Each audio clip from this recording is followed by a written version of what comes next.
On this Saturday, a midnight deadline looms for Air Canada and its pilots. Can they reach a deal to avoid a strike? They should come to agreement as fast as they can. Passengers remain on edge. I think the choice is clear. A test of the federal NDP in Manitoba. Can the party maintain a long-held seat in Monday's by-election? Trump stokes more migrant fears backed by baseless claims. How a small city in Ohio has become a flashpoint on the campaign trail with only 52 days to go. And you don't have to wear a red plaid shirt to be crowned Canada's best lumberjack. The competitors carving their way to the top in New Brunswick. Global National. Reporting tonight, Carolyn Jarvis. Good evening and thanks for joining us. The good news is they're still talking, but tonight there is no indication that Air Canada and its pilots union are any closer to striking a deal.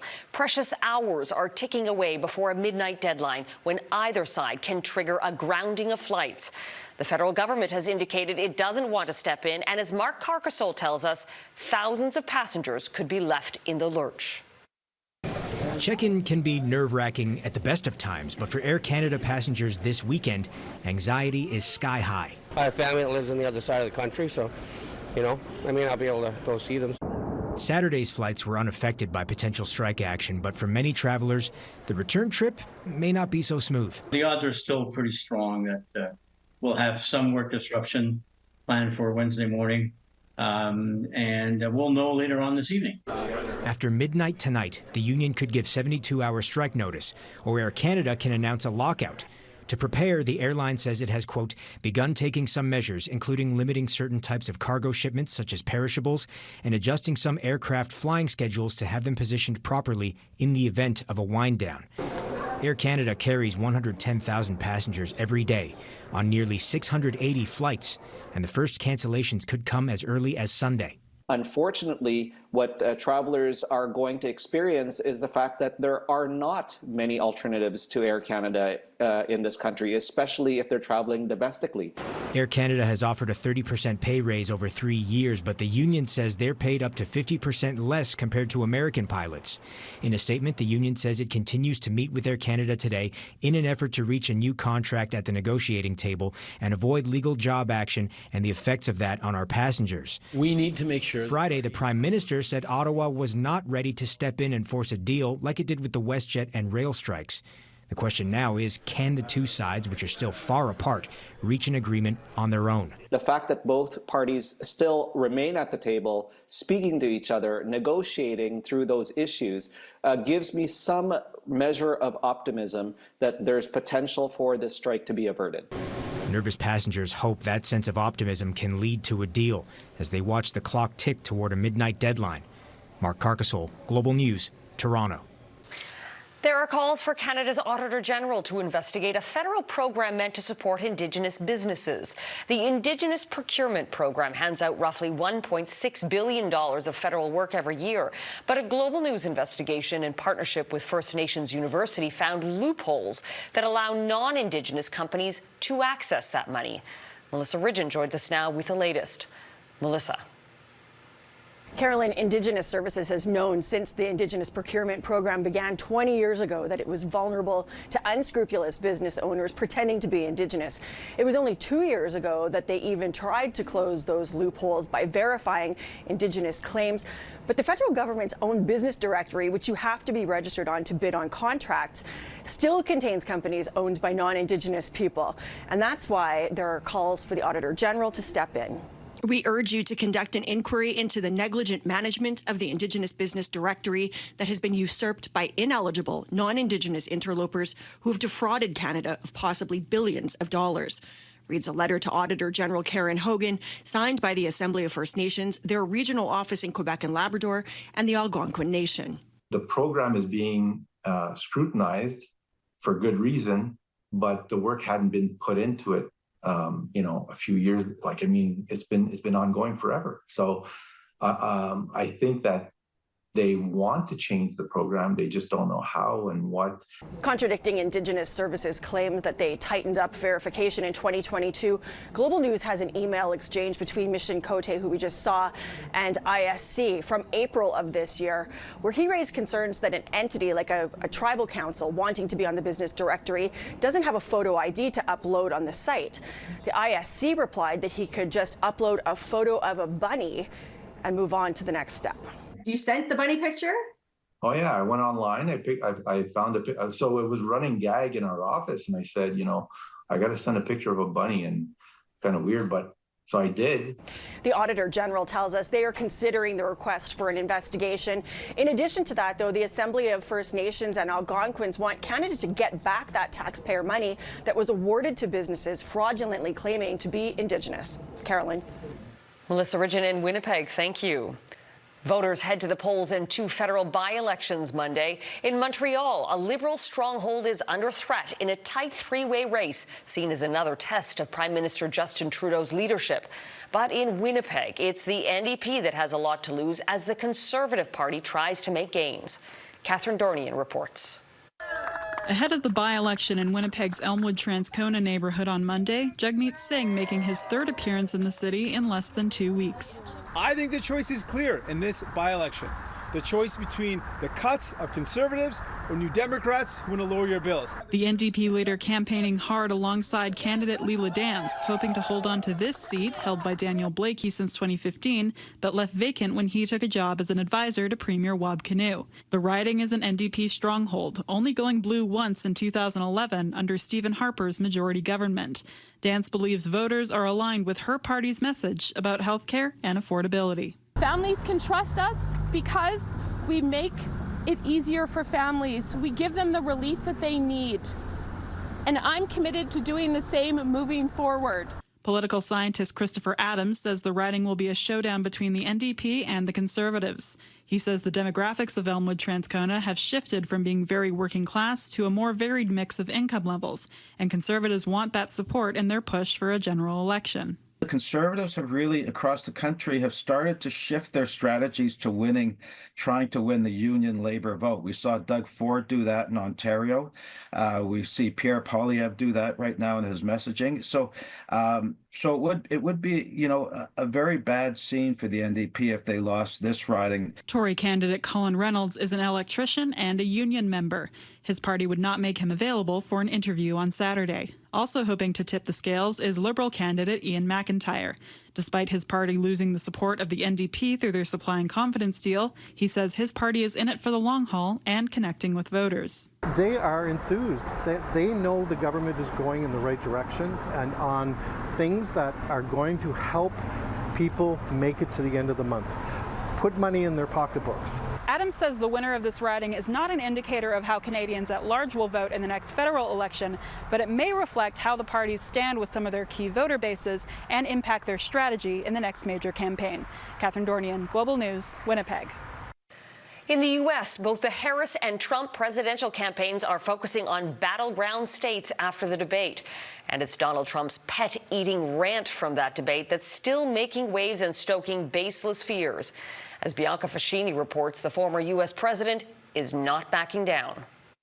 With just 52 days till Election Day, both candidates are on the road this weekend. Attention remains fixed on a claim former President Donald Trump made during the debate, that Haitian immigrants in Springfield, Ohio, are stealing their neighbors' pets and eating them. When asked by reporters why he repeated a claim that town officials said was false, he doubled down. We will do large deportations from Springfield, Ohio. Large deportations. We're going to get these people out. This even after the woman who started the rumor on Facebook apologized, telling NBC News she, quote, misinterpreted a neighbor's story about a missing cat. Despite her mea culpa, the false claim has made its way into the immigration debate as Springfield deals with the fallout, including 2 straight days of bomb threats at City Hall and multiple school evacuations. Trump's running mate, Senator J.D. Vance, shared a blurry video on X Saturday, claiming to show a cat on a grill in an immigrant community in Dayton, about 30 minutes southwest of Springfield, writing, quote, Kamala Harris and her media apparatchiks should be ashamed of themselves. Harris hasn't commented on the controversy since the debate, but President Joe Biden called on Trump to stop. Simply wrong. There's no place in America. This has to stop what he's doing. It has to stop. And while speaking about Trump in the key battleground state of North Carolina, Harris told supporters it's, quote, the same tired playbook. Well, folks, look, it's time to turn the page. The Harris campaign claims it raised $47 million following the debate Tuesday night. She'll be campaigning in Washington, D.C. on Saturday before speaking at a ceremony hosted by the Congressional Black Caucus Foundation, while Trump will attend a fundraiser in Salt Lake City, Utah. Bianca Ficini, Global News, Washington. The Israeli army ordered new evacuations for thousands of Palestinians in northern Gaza today, stoking fears of another ground invasion. The orders come as multiple Israeli strikes killed at least 10 Palestinians, including 4 children. Palestinian officials say that number is expected to rise as crews search through the rubble of a school housing displaced people and a residential area. Israel says it was targeting a Hamas commander. In Turkey, thousands of people lined the streets for the funeral of an American-Turkish activist who was killed by Israeli troops in the West Bank last week. The Israeli military says the 26-year-old was shot indirectly and unintentionally. Turkey has condemned the killing, saying it will conduct its own investigation. In Uganda, Olympic runner Rebecca Cheptegei was buried with full military honors today after allegedly being killed by her former boyfriend. Soldiers carried the casket of the 33-year-old who also served as a sergeant in Uganda's army. Cheptegei died last week after being doused with gasoline and set ablaze following a reported argument with her ex-partner. Her death has sparked outrage over gender-based violence in East Africa. In Central and Eastern Europe, emergency crews are battling deadly rain and flooding.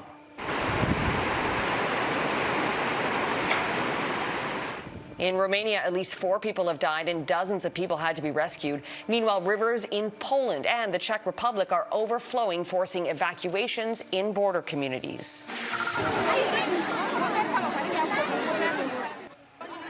Devastating rain and floods have also swamped northeastern Nigeria, affecting up to 1 million people.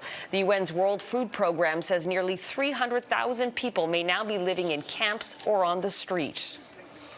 And there is now a price tag for how much damage the remnants of Hurricane Debby caused in Quebec last month. According to estimates, the storm cost $2.5 billion in insured damage. That makes it the costliest weather event in Quebec history. Debby flooded streets and homes throughout the province, with parts of Montreal receiving 170 millimeters of rain. That's more than the average total the city usually gets for the entire month. A tribute to the Gaudreau brothers at their childhood rink. Coming up, it was the ice they grew up playing on. Now it will bear their name.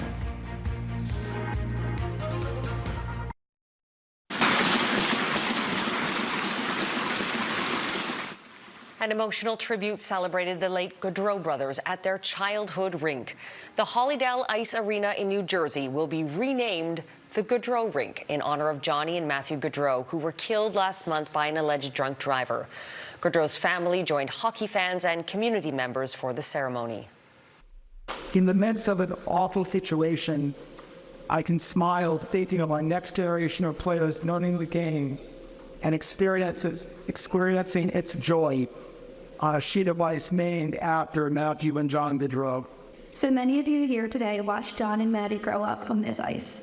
Hollydale Ice Arena will forever be a place where we feel closest to them, knowing how happy they live here. Matthew Gaudreau worked at Hollydale Rink as an assistant coach for junior hockey programs over the years. His father was the arena's director for decades. 6 teams of researchers are gearing up for what's being called Canada's biggest medical research competition next month. At stake, hundreds of thousands of dollars in prize money and the chance to get major research off the ground. Among the contenders, a team from Toronto looking to create a new treatment for sepsis. Catherine Ward reports. Dr. Claudia DeSantos has been researching sepsis for more than 15 years. The last big discovery in sepsis was in 1928. It's just mind-boggling that we have not been able to better fix this problem. DeSantos and her team have been working to find a new way to treat the life-threatening medical condition where a person's immune system malfunctions facing an infection. An estimated 1 in 18 deaths in Canada are caused by the condition. DeSantos is using microRNA and nanoparticles to develop a new therapy to limit cell damage. They actually bind and inhibit the molecules that are causing the immune dysfunction in patients, thereby helping the immune system fight the infection. DeSantos hopes her research will be able to move into human testing by 2026. Research like this takes time and comes with a big price tag. DeSantos is hoping to win big at the upcoming Angel's Den pitch competition put on by St. Michael's Hospital Foundation. Melissa Martin is the co-chair for the event. This is really to jumpstart innovation, and that's what it was about, to really support early stage researchers, because you have to have results to get results. Well, how do you do that if you have no money? 6 teams will be competing for $700,000 in prize money, each one looking to solve a real world problem. And the best part is these doctors, most of them are clinician scientists. And what that means is they see patients and they have a lab. And so that's what's so interesting, just because they've all been motivated by a problem that they're dealing with their patients. This year's pitches also include treatments for depression, non-invasive kidney ultrasounds, and AI tools that could help decide who actually needs brain surgery. The event, which is in its 10th year, will take place mid-October. Carolyn? Catherine Ward in Toronto, thank you. Ahead, as MPs return to Parliament, a key Conservative says Canadian security should be a top priority. Parliament is back in session on Monday, and the Liberal government is expected to face questions about how foreign suspects in 2 foiled terror plots were able to enter Canada. The cases have reignited concerns around security and immigration, and it's the focus of the season premiere of The West Block, which returns on Global tomorrow. Mercedes Stevenson is the host and joins us now. Mercedes, you spoke with the deputy leader of the Conservatives. What did she have to say? Melissa Lantsman is a key member of the Tory frontbench who Conservative insiders see as a prominent player in the next election. Her party has been hammering the Liberal government after recent terror arrests, asking questions about the integrity of Canada's immigration system. This week on the West Block, Lantsman says the Liberal government's push to increase immigration levels in recent years has strained housing and healthcare resources in Canada and is shifting the way that Canadians think about newcomers to this country. I think Canadians agree that our national security should be at the forefront of a conversation about how ISIS terrorists whose plots were thwarted in some cases days before they were carried out. That's a serious conversation that Canadians need to have. There is a serious conversation about about immigration, about the consensus that we enjoyed in the system, about the Canadian dream that is promised to people when they come here. People like my parents, people like parents across the country, grandparents who came here to build a better life for their families and now are forced using food banks, who don't have the housing, who don't have the health care, can't see a doctor, can't find a spot in school. That is a system that is broken, and it deserves a conversation, and it deserves a government that's going to take it seriously and not break it. And when it comes to security, Lantsman believes Canadian spy agencies, the RCMP and the Canada Border Services Agency all need more capacity to improve security checks. But she stopped short of committing to boosting the budget of those agencies if a Conservative government is elected. Mercedes Stevenson, thank you. And you can watch Mercedes' full conversation with the Conservative Deputy Leader tomorrow morning on the season premiere of The West Block. Next, the quintessentially Canadian competition in New Brunswick this weekend. Well, if you were debating buying a lottery ticket, this might be the decider. The Lotto Max jackpot is the largest in Canadian history, a whopping $80 million. It's that high because the jackpot cap was recently increased. The next draw takes place on Tuesday. Well, Lumberjacks may hold a special place in Canadian history, but this weekend it's contestants from across the country who are hoping to make history. The Canadian Lumberjack Championships are happening in New Brunswick, with men and women vying to saw, chop and climb their way to the top. As Anna Mandan reports, it's a test of fitness, skill and speed. There's a lot to see in Mactaquac Provincial Park this weekend, or more accurately, a lot to saw. We have 9 past Canadian champions in both the men's, women's, and professional division, as well as the rookie division, and then we have the current Canadian champion as well, so you wouldn't see better competitors anywhere else in Canada. Nathan Cumberland helped organize the event and is also competing. And it's in the family. His brother Ben is the 2024 Still Timber Sports National Champion and has competed internationally. It's addicting. You know, it's an adrenaline rush right from the start. You get to wield 5-pound razor blades and dirt bike chainsaws. And it's just something that God has really given me gifts and talents for. And watch out, Lumberjacks, because here come the Lumberjills. Samantha Shute has competed for several years and says more and more women are getting into the sport. Previously, there wasn't as many events to compete in as a woman, but now that there's more and more events, all the girls want to come in. She says it's much harder than it looks. The axes we're swinging are 8 pounds, and you got to do it really fast, and there's a lot of technique involved. You can't just swing the axe straight. And while for some, it's about doing their best, I would like to win today. That's my goal. for many others, it's a chance to meet up with like-minded people. The competitors are great friends. It's a very friendly rivalries amongst everyone, and it's, you know, as Canadians, it's part of our heritage. It's what the Lumberjacks used to do in the woods, felling trees and sawing them. 36 competitors took part in 17 events on Saturday, with dozens more in the crowd watching on. Anna Mandan, Global News, Mactaquac. And that is Global National for this Saturday night. I'm Carolyn Jarvis. Tonight's Your Canada is Flin Flon, Manitoba. We love seeing your Canada. Please keep emailing your photos to globalnational@globalnews.ca. Thanks for watching. Hope you'll join us again tomorrow night. Have a great night.